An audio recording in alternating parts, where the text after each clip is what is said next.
क्या है आध्यात्म? दर्शन, चिंतन धारा, विद्या या संस्कृति की परंपरागत विरासत। आध्यात्म दर्शन यानी जीवन का शाश्वत सत्य। मानव जीवन से जुड़े शाश्वत सत्यों को जानिए और समझिए उपासक डॉक्टर सोहन राज तातेड़ से हमारे खास कार्यक्रम आत्मविज्ञान में। आत्मविज्ञान यानी सही दृष्टि, सही सोच। भाई और बहनों, मातृशक्ति को नमन। स्टूडियो में आपका हार्दिक स्वागत है, अभिनंदन है, सत्कार है। आत्मविज्ञान, साइंस ऑफ द सोल कार्यक्रम के अंतर्गत हम आपको राइट विजन, राइट थिंकिंग के तहत आपकी जो नकारात्मक सोच है उसको तिरोहित करके उसकी जगह सकारात्मक सोच पैदा करते हैं। आपकी रॉन्ग बिलीफ की जगह राइट बिलीफ हम देते हैं ताकि आपका अच्छा जीवन बने, आप अच्छे इंसान बनो और आप सुखी बनो, अपने परिवार को सुखी बनाओ। और जब एक परिवार सुखी होता है तो समाज सुखी होता है, समाज सुखी होता है तो राष्ट्र सुखी होता है, राष्ट्र सुखी होता है तो विश्व सुखी होता है। सबको सुखी बनाने का हम मूल मंत्र आपको देते हैं, जैसी दृष्टि वैसी सृष्टि।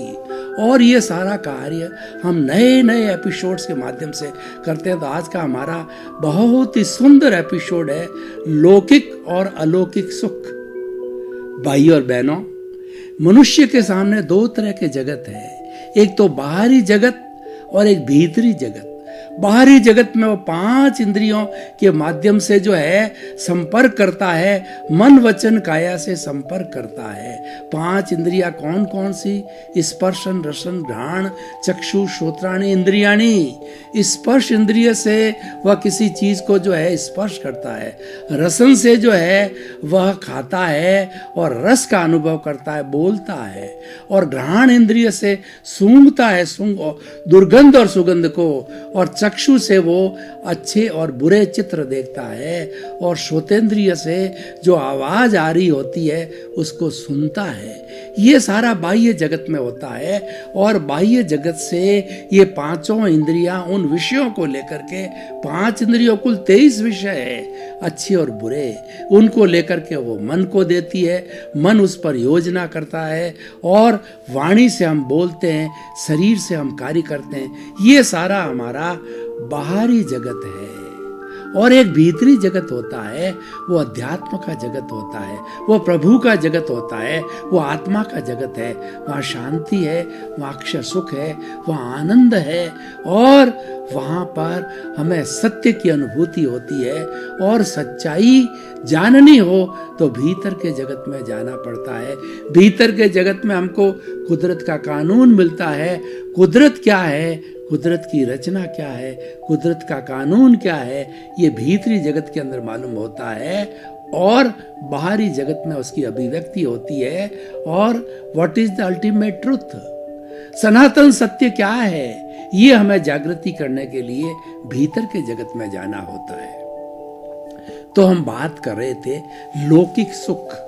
लौकिक सुख है वो पदार्थों से मिलता है, क्योंकि बाहर का जगत सब पदार्थ का जगत है, वो मेटेरियलिस्टिक जगत है, वो भौतिक जगत है और जड़ का जगत है। जड़ वह होता है जिसमें वर्ण होता है, गंध होता है, रस होता है और स्पर्श होता है और गलन मिलन धर्मा होते हैं। हमारे बाह्य जगत में जितनी भौतिक चीजें हैं वो वर्ण, गंध, रस, स्पर्श वाली होती है। वो टूटती है, वो मिलती है, वो नई बनती है। उनका उत्पाद, व्यय और द्रव्य होता है। लेकिन उत्पाद और व्यय, उत्पाद का मतलब वो उत्पन्न होती है नए रूप के अंदर। तांबा जो है वो पीतल बन जाता है, वह उसका उत्पाद कहलाता है। और पीतल से वापस तांबा बनता है तो उसका व्यय कहलाता है। लेकिन दोनों स्थितियों के अंदर वो मेटल है, वो द्रव्य कहलाता है। ये हमारी बाह्य जगत और वस्तु की परिभाषा होती है। अब लौकिक सुख क्या होता है? जो पदार्थों से मिलने वाला है वह लौकिक सुख कहलाता है। भोजन का सुख, सोने का सुख, पद का सुख, प्रतिष्ठा का सुख, मकान का सुख, गाड़ी का सुख, धन का सुख, दौलत का सुख, संतान का सुख, ज्वेलरी का सुख, बैंक बैलेंस का सुख। कितने सुख गिनाऊं आपको? जितने भी बाह्य जगत के भौतिक सुख है वो सारे हमारे लौकिक सुख कहलाते हैं। लेकिन ये लौकिक सुख टेम्परेरी है, ये कुछ समय तक रहता है। कितने समय तक रहता है? जब आपका पुण्योदय होता है। जब आपका पुण्योदय निरंतर रहेगा उतने समय तक होगा, और पापोदय हुआ तो आपको इसके विपरीत स्थितियां मिलती है, और पापोदय से पुण्योदय होता है तो पुनः आप सुखी बन जाते हैं। कहने का अर्थ यह है कि लौकिक जगत में हमको सुख मिलता है वो हमारा पुण्योदय है, और दुख मिलता है वो पापोदय है। ये सुख और दुख दो बेड़ियां हैं। सुख जो है वह सोने की बेड़ी है, दुख है वह लोहे की बेड़ी है। ये सुख और दुख हम पीछे से लेकर के आए हैं। हमारी आत्मा जो है पिछले जन्म में थी, भूतकाल में, और आज इस शरीर के अंदर है, जो बुला रही है मेरे को और सारी मन वचन काया की एक्टिविटी करा रही है। आत्मा की हाजिरी से होता है, आत्मा की प्रेजेंस से होता है, आत्मा की अभिव्यक्ति से सब काम होता है। वरना मन वचन काया तो जड़ है, शरीर जड़ है, ये कुछ नहीं कर सकता। जब आत्मा इसमें से निकल जाती है तो राम नाम सत होता है और इस जड़ को जला दिया जाता है। आत्मा होती है तो ये मिश्र चेतन होकर के इंद्रियां, मन, बुद्धि, चित्त, अहंकार, कषाय, क्रोध, मान, माया, लोभ, ये सभी जो है वो काम करने लग जाते हैं। अहंकार चार्जिंग होता है, अहंकार डिस्चार्जिंग होता है। ये मूल आत्मा की हाजिरी से होता है। अहंकार को हम जो है प्रतिष्ठित आत्मा कहते हैं। देखिए, हम आगे चल करके देखेंगे कि हमारे लौकिक सुख में और अलौकिक सुख के अंदर अलौकिक सुख को प्राप्त करने के लिए क्या बाधाएं हैं। तो ये सारा बाहर का जितना सुख है वो लौकिक सुख है, और ये बहुत बड़ा लंबा जो है इसका गिनती है। लेकिन लौकिक सुख टेम्परेरी होता है, और लौकिक सुख के अंदर खास करके हमारा जो पुण्योदय होता है वो तो अच्छा होता है और हम सुख में होते हैं। जब पापोदय आता है तब हम निराश हो जाते हैं। कई बार व्यक्ति इतना निराश होता है कि वो सोचने लग जाता है कि भगवान उठा ले तो अच्छा है। उसको लंबी बीमारी आती है, ये पापोदय से आती है, ये असाता वेदनीय कर्मों के उदय से आती है। तब वो जब ज्यादा दुखी हो जाता है, वो बीमारी असहनीय हो जाती है, तब कहता भगवान उठा ले तो अच्छा है। कोई व्यक्ति ने कोई भी कार्य किया, कोई भी एग्जाम दिया, उसके अंदर फर्स्ट पोजीशन सोच रहा था, नहीं आती है तो वो इतना डिप्रेशन में चला जाता है। कई बार तो वो सुसाइड की बात सोच लेता है। ये पापोदय के कारण आता है। यानी हम लौकिक जगत के अंदर ये सुख और दुख के दोनों पलड़ों के अंदर झूलते रहते हैं हर क्षण। देखिए, न तो सुख परमानेंट है न दुख परमानेंट है, ये हर संयोग के साथ वियोग जुड़ा हुआ है। इसकी एक अवधि है, एक अवधि के अंदर जब पुण्योदय समाप्त होता है तो पापोदय स्टार्ट हो जाता है, तो तुरंत हमारी स्थिति बदल जाती है। तो हम क्या है कि इस झूले में झूलते झूलते परेशान हो जाते हैं और ये चिंतन करते हैं कि हमको तो अक्षय सुख मिले। हमारी भारतीय संस्कृति की जो लाइफ स्टाइल है उसको पुरुषार्थ चतुष्टय कहते हैं। उसको कहते हैं काम, अर्थ, धर्म और मोक्ष। काम और अर्थ लौकिक जगत से जुड़ा हुआ है, धर्म और मोक्ष जो है अलौकिक जगत से जुड़ा हुआ है। ये काम और मोक्ष जो है राग द्वेष से जुड़े हुए हैं, सुख दुख से जुड़े हुए हैं। और अगर आप अक्षय सुख चाहते हो तो भीतरी जगत में जाओ, जिसकी हम बात करेंगे। वहां पर धर्म है, वहां पर मोक्ष है और वो अक्षय सुख है। मोक्ष क्या है? मोक्ष हमारी आत्मा की मूल आत्मा, जो मूल आत्मा है वही मोक्ष है।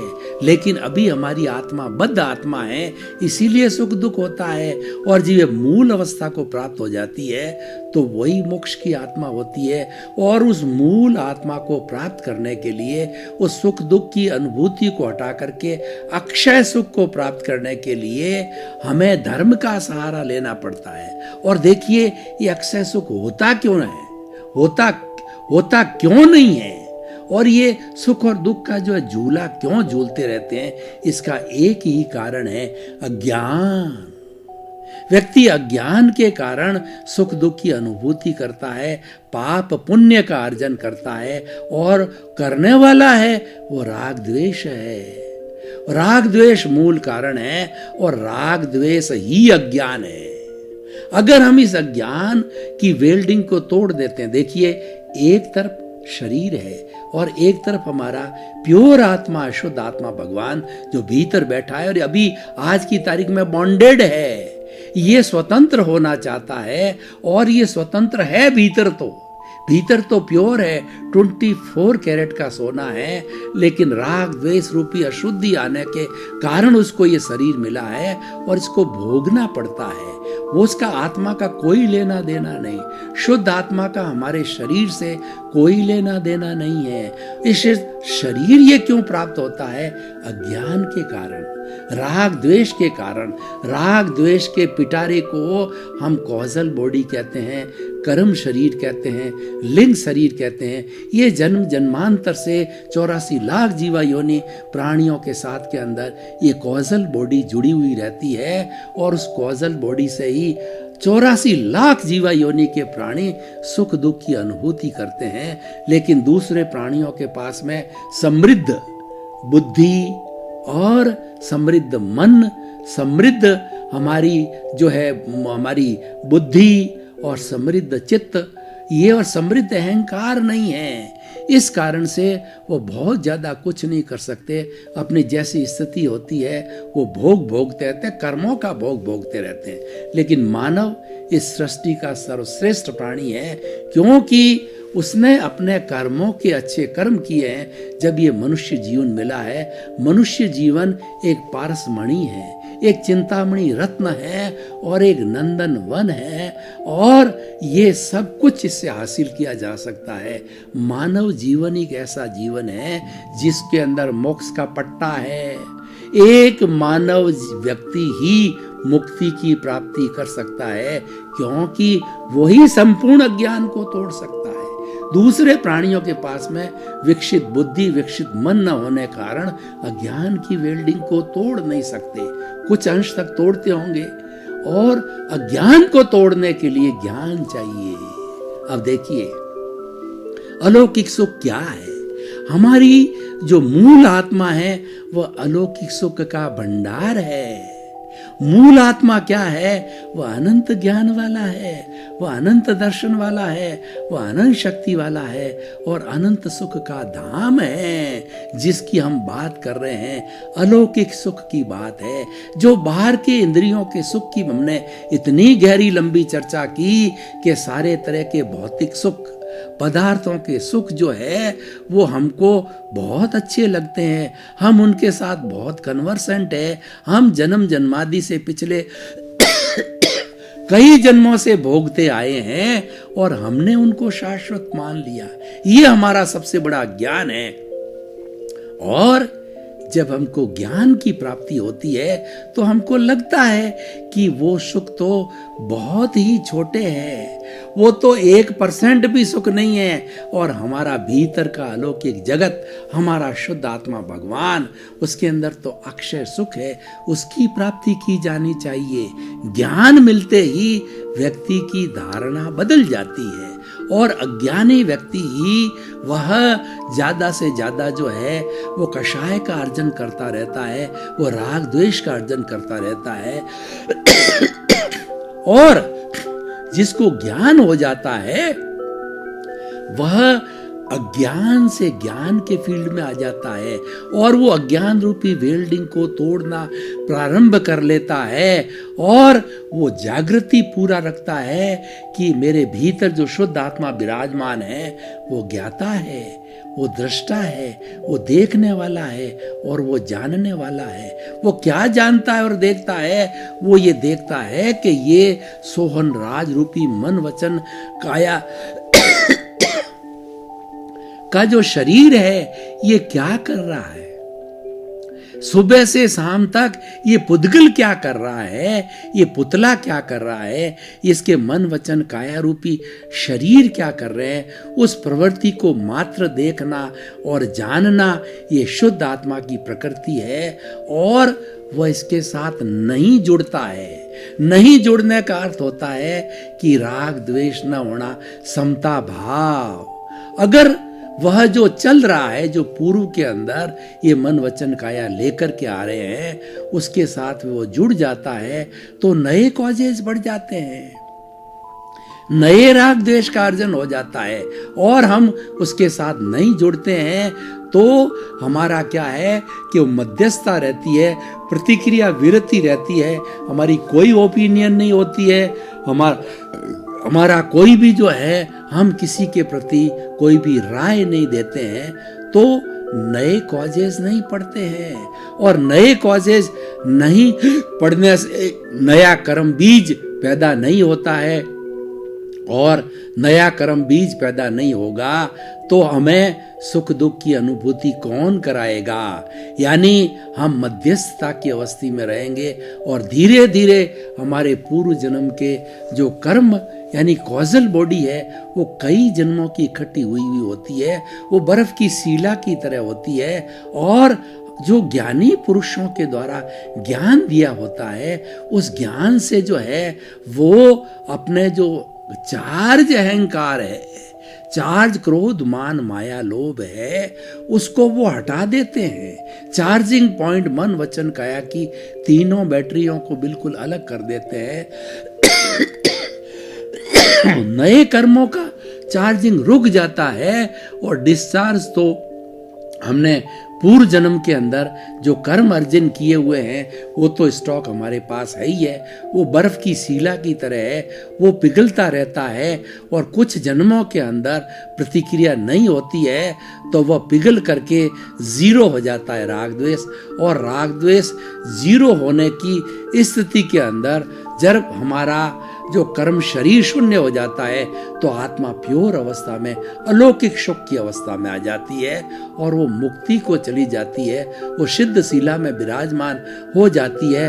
फिर ये 84 लाख जीवा योनि का जो चक्कर है जिससे हमको सुख दुख की अनुभूति होती है, जिसमें हमको कभी दुख आता है कभी सुख आता है, वो सिलसिला, वो परंपरा, वो साइकिल समाप्त हो जाती है। इसलिए भाई और बहनों, हम इस एपिसोड को आज के परिप्रेक्ष्य के ऊपर कसते हैं। देखिए, हम कभी भी सोना सुनार के पास लेके जाते हैं तो उसको कसौटी पर कसता है, उसको कसौटी पर कस करके वो कैरेट निकालता है कि 20 कैरेट का है या 18 का है या 16 कैरेट का है, यानी उसमें कितनी अशुद्धि है। ठीक उसी तरह से हमारे आत्मा के साथ में कर्म रज, हमारी आत्मा के साथ में 8 जो द्रव्य कर्म हैं उनकी 148 प्रकृतियां हैं जिसको हम कर्म शरीर कॉजल बॉडी कहते हैं। वह जो है उसका परीक्षण जो है हमें करना पड़ता है और ये परीक्षण जो है ज्ञान के बाद प्रारंभ होता है।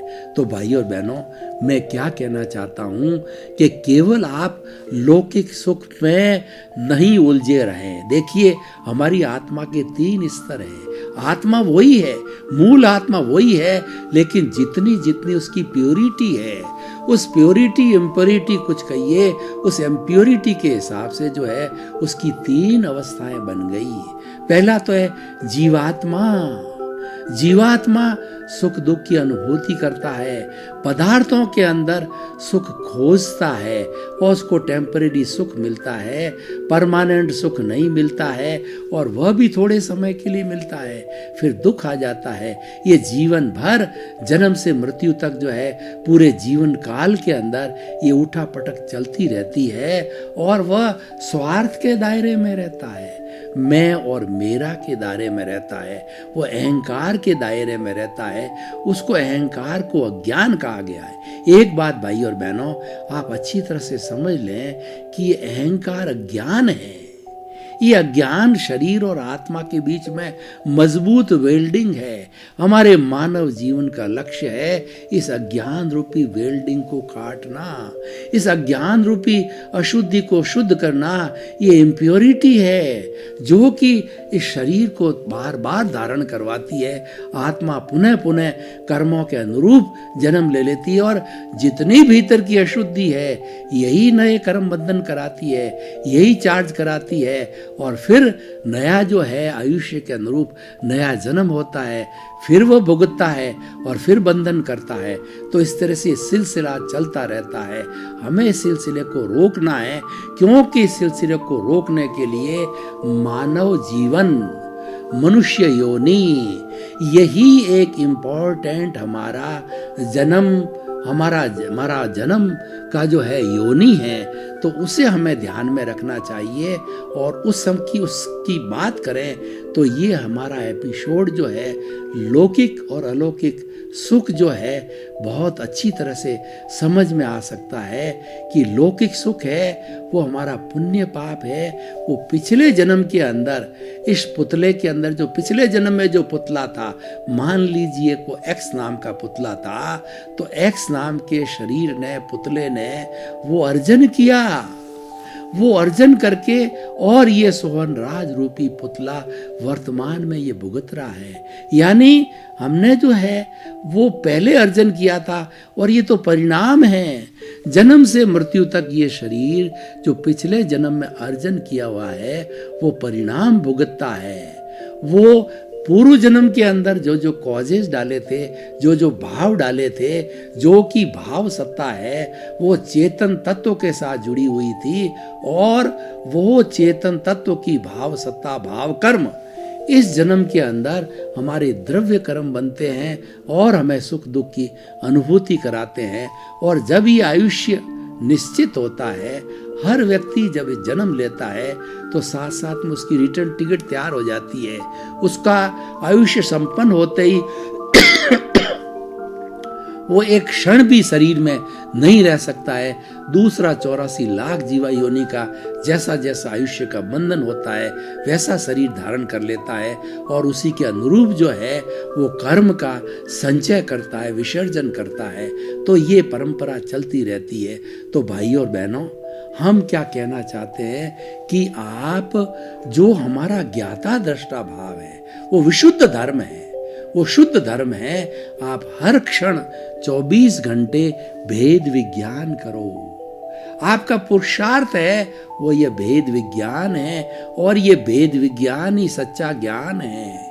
यही अज्ञान की वेल्डिंग को तोड़ेगा, यही कर्म रज रूपी अशुद्धि को शुद्ध करेगा, और ये भेद विज्ञान दोनों को अलग अलग करेगा कि शरीर तो पूर्व जन्म में किए गए कॉजेस का परिणाम है, और ये शरीर की मन वचन काया की जो कोई भी एक्टिविटी है वो कुदरत के अधीन है। कुदरत कहती है कि ये पूर्व जन्म के अंदर जो संचय करके आया है वो मेरी कुदरती रचना के अनुसार जो है वह मैं इसको अवार्ड और पनिशमेंट देती हूँ, मैं संजोग इकट्ठा करती हूँ। भाई और बहनों, आपका बहुत बहुत धन्यवाद। आत्मविज्ञान कार्यक्रम आपके जीवन निर्माण के लिए अच्छे अच्छे सूत्र देती है, अच्छी अच्छी बातें बताती है। इसीलिए आप आत्मविज्ञान कार्यक्रम को बराबर देखते रहिए, और आपकी जो कोई भी जिज्ञासा है तो हमारे पर्दे के पीछे जो हमारा ईमेल, हमारा जो है मोबाइल ऐप, हमारी वेबसाइट है, तीनों माध्यम से आप अपनी जिज्ञासा को रख सकते हैं। क्योंकि जिज्ञासा का जब समाधान होता है तो हमारे भीतर कोई तरह का प्रश्न होता है जो कि हमको कसोटता रहता है और हमको भ्रमित करता है, हमको वो जो है वो एक सही दिशा में नहीं जाने देता है, राइट विजन की तरफ नहीं जाने देता, सम्यक दर्शन नहीं होने देता है। तो आप हमको जरूर भेजें, क्योंकि हमारा उद्देश्य है सर्वे भवन्तु सुखिनः सर्वे भवन्तु निरामया। लोक के सब जीवों को सुख मिले, शांति मिले, आनंद मिले, धर्म मिले और सब परोपकारी बने। आपके जीवन के प्रति मंगल भावना शुभकामना। आत्मविज्ञान में आत्मविज्ञान यानी सही दृष्टि, सही सोच।